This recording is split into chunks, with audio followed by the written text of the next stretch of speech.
In today's Whiteboard Leadership Moment, we're talking about leadership lids, and the lid I want to talk about today is creativity. Some of us think we're not very creative people, and some of us just redefine creativity as forgetting where you got it from. But creativity is such an important part of ministry. God's a creative God, and in order to reach new people, we have to reach them in new ways. I want to give credit where credit's due. I learned these things from today's lesson from Larry Osborne, a great mentor in my life, and I'm grateful for the input he's given me, and I think he's even written a book on these ideas. But let's just talk about creativity. Well, there's creativity killers, things like the fear of change and conflict. A lot of leaders won't actually try new things. They won't be creative because they're afraid of what other people will think. They carry the emotional weight of the expectation of others and are unable to do that. But that's definitely a creativity killer. You won't try something new because someone is against it. I know I was talking to a pastor. I was interviewing him for a job at my church. And I said, so tell me about your worship ministry. He said, well, we're this way. We're very traditional, but we're going to change in a couple of years. And I said, well, why are you waiting a couple of years? He said, well, there's these two 90-year-olds in the church. We're just waiting for them to die.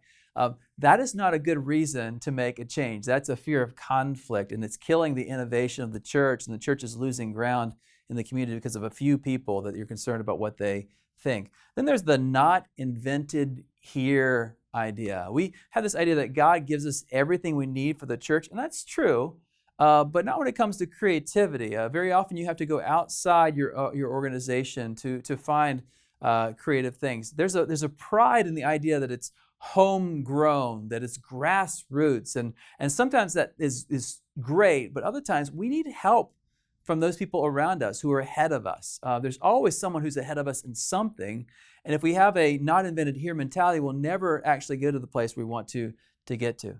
And the next killer is conventional wisdom. This is the way we've always done it. My dad had he was a pastor, and he had this banner behind him in his church, and it said the 7 last words of the church. We never did it that way before. In other words, conventional wisdom is good enough. And yet there's a whole lot of things that are conventional wisdom that aren't good enough. It's the innovators in ministry, the innovators in corporate life, the innovators in life that have come up with new things and enhanced our lives.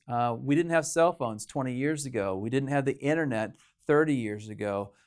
We didn't have all sorts of things, wireless just a few years ago, because there were people saying, no, conventional way of thinking, conventional way of doing is not good enough, and they tried to enhance life. One of the big killers of creativity is present day success. It's good enough. It's working for us now.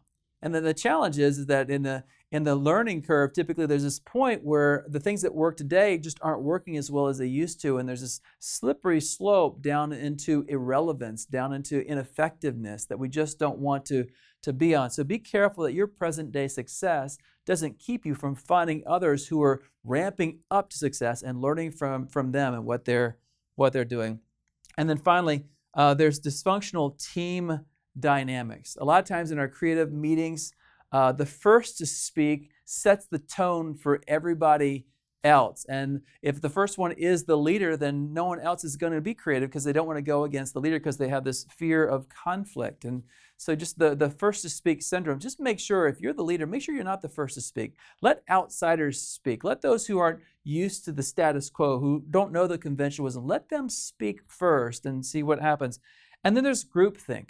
We get in this rut, we get in this rhythm, and we all go down this direction, and everyone goes in a certain direction, and we all have these standards that we all hold to. And we need to get out of our box and have others who think differently than the group has always thought. Now, on the other side, we've got these remedies to creativity lids, and let me just talk about a few of these.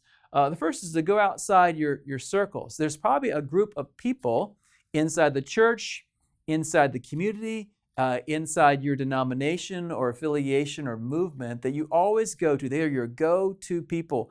And they're going to tell you the same things over and over again based on their experience, which if their experience is vast, that's a good thing. But occasionally you'll hit a lid because all you hear is the same thing over and over and over. And you have to get outside of your group, outside of your circle in order to learn something new and find a different way of doing things. Second, look at the process not just the product.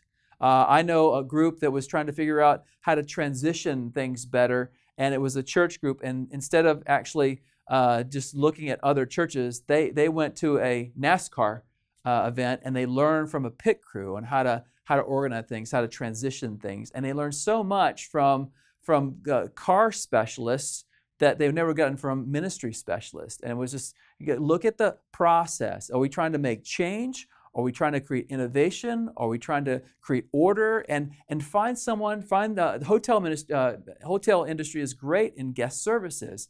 Go to a place like Amazon or perhaps Chick-fil-A or someone like that is really good at different things that you maybe need to learn in your ministry. Third, break the rules. Don't keep doing things the same way you've always done them.